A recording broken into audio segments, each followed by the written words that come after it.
بسم الله الرحمن الرحیم. زما د اسلام محترم مسلمانانو خویندورونو د یو حق تاسو ګورئ وظایف کې دنیا چینل او زه تاسو سره مخاطب یم د یوې نوې ویډیو سلسله کې. نن چې محترمو زمونږه کوم وظیفه ده، دا وظیفه د ناممکن حاجاتو د پوره کېدو لپاره ده. داسې حاجات چې تاسو وایئ دا نه پوره کېږي، انشاءالله العزیز د هغې د پوره کېدو لپاره ډیره زیاته بهترینه ډیره زیاته سپیشل وظیفه ده. محترم مسلمانانو، ناممکن چاته ویل کېږي؟ دې ته ویل کېږي ناممکن. بعضې وخت کې موږ یو مریض ډاکټر ته مو وایو، هغه هم پوه نه شي. دنیا علاجونه له موږ وکړو، آخر کې بیا موږ دم هم کوو، بیا نه ډک کېږي. دې ته ویل کېږي محترمه ناممکن. یا کله کله یو سړی پرچې ته کښېني، امتحان ورکوي، فیل شي پکې، بیا بل امتحان ورکوي، هغې مسته فیل شي، بیا امتحان ورکوي، بیا هم فیل شي. دا بې ناممکن دی، د سړي سم نه کېږي. نو تاسو ګورئ داسې ناممکن حاجات که د چا وي چې د هغه سره کېږي نه. بعضې وخت کې څوک رشته کوي خو رشتې نه کېږي، یا ضرور رشته کوي، هلکه راشي کښېني، خبرسازه شي او بیا هېڅ خبره ورانه شي، بل څوک راشي بیا هم خبرسازه شي، بیا ورانه شي. دغه رنګې د ناممکن حاجاتو لپاره محترم دا وظیفه ډیره زیاته سپیشل ده. که تاسو هم دا وظیفه شروع کړله، د زړه نه م شروع کړله، انشاءالله العزیز محترمو دعاګانې به راته کوئ. دغه رنګې د چا مشکل دی، ناممکن مشکل دی، او دغه ناممکن مشکل دا نه حل کېږي، انشاءالله العزیز وظیفه زه در کوم دله، وظیفه زه درته ښیمه.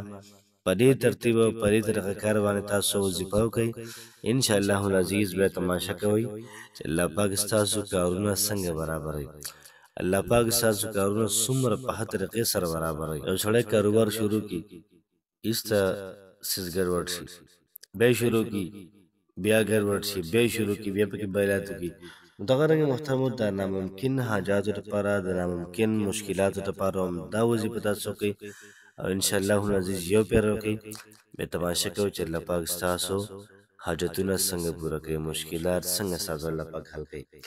بس موږ الله پاک ته محترمو جړا کوو، موږ الله پاک ته فریاد کوو.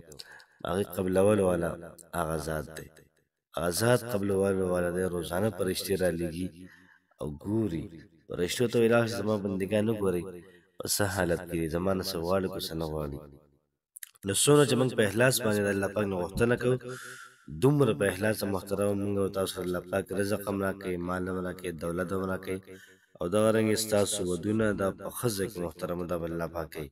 دغه رنګې یو سړی بار بار ویزې ته اپلای کوي او ویزه ورته نه لګي، یا دغه رنګې څه مسله ورته راځي، یا کله کله میډیکل کې څه مسلې کله صحیح. نو تمامو حاجاتو لپاره، تمامو ناممکن حاجاتو لپاره، او دغه رنګې د تمام مشکلاتو لپاره هم دا وظیفه تاسو شروع کړئ، انشاءالله العزیز به تماشه کوئ چې ستاسو کارونه به څومره په ښه طریقې سره کېږي. راځئ چې زه د وظیفې طرف ته نن چې کومه زموږ وظیفه ده، هغه د ناممکن حاجاتو لپاره، ناممکن مشکلاتو لپاره ده. د هغې ترتیب او طریقه کار داسې دی چې تاسو به 4 رکعته نفل وکړئ، 4 رکعته نفل، او 2 رکعته نفل به یو کې، بیا سلام وګرځئ، بیا 2 رکعته نفل وکړئ. مطلب دا چې په یو ځل به نه کوئ. نفل په داسې ټایم کې محترم دا پکار دی. بعضې کسان تپوسونه کوي یاره د شپې نفل کېږي که نه کېږي. د شپې د ماسخوتن د اذان نه واله د سهار اذانه پورې نفل کېږي. بعضې اولیاء الله داسې دي چې ټوله شپه الله پاک ته په نفلونو باندې پراته یار، ټوله شپه نوافل کوي، ټوله شپه نوافل کوي. د شپې هر ټایم کېږي، او د ورځې په داسې ټایم کې ته دا وظیفه وکړه، دا نفل وکړه، هغه ټایم کې نفل دا کېږي. مطلب سهار چې کله لمونځ وشي، د هغې نه داسې 20 منټه بعد، 25 منټ بعد نور راهیجي بیا، لمانځه نه بعد نور راهیجي بیا، نو په دغه ټایم کې لمونځ نه کېږي، نفل نه کېږي.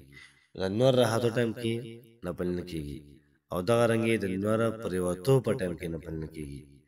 او نور چې به په دې سر ولاړي او دا سورې لاندې برابر نه ښي طرف ته اوږدي، نه ګس طرف ته، نه مخکې نه وروسته، زوال چې کوم ټایم دی تقریبا 12 نه 12 نیمې پورې، په دغه ټایم کې نوافلو دا محترم نه کېږي. نو چې کوم ټایم کې نفلونه نه کېږي هغه ټایم کې مه کوئ، او چې کوم ټایم کې نفلونه کېږي هغه ټایم کې دا کوئ. او سار نور روحي دي بیا تقریبا 11 بجې پورې نفلونه ادا کیږي تاسو ماسپښین اذان واورېدو ماسپښین د اذان نه واله تر مازدیګر اذان پورې نفلونه کیږي څونه بهترینه خبره ده مازدیګر منظر مخکې پورې یا د ماښام اذان وشو بس نوافل به شروع کوي بیا او سنه بعد مې کیږي نو ترتیب به داسې شي تاسو به 4 رکعاته نفل کوئ ترتیب به داسې شي 2 رکعاته نفل تاسو وکئ نیت کوم نظر اخلاصه 2 رکعاته صلات حاجت مونځ ادا کوم ولې زیروه پر زار خدای خاص الله تعالی را محمد کاوی شرف لور کو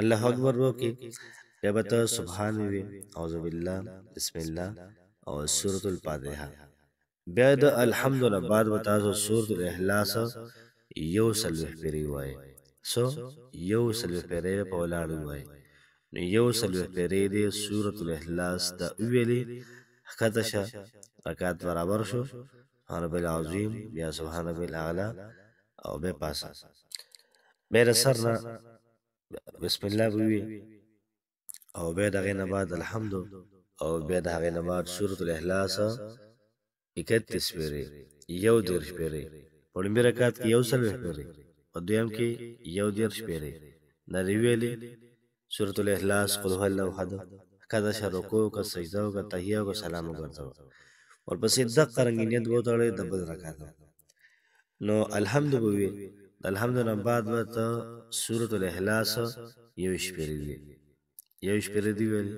کذا رکوع کا سجدہ کا بے پاسه بدل رکعت پاسه دی الحمد بوي الحمد نه بعد سورۃ الاخلاص با یو شپری دی ویلی بیا به هغه نه بعد سلام نه وګرځو بیا به سجده باندې سر کېږي سر به سجده باندې کېږي او سبب وي یا الله یا الله یا الله یا الله یا الله او سبب پیری په دې طریقه باندې په قلار په آرام سره وظیفه مهاتمه په سوره یا الله تاسو ما پرون ویلو چې بعض کسان په دې حتمه دوه کې لګي چې سب سره پورا کم مقبول ګورو سره نه وظیفه حتمه مو د څو کې قبول شي نو سو پری الله ویلي او سر را برکه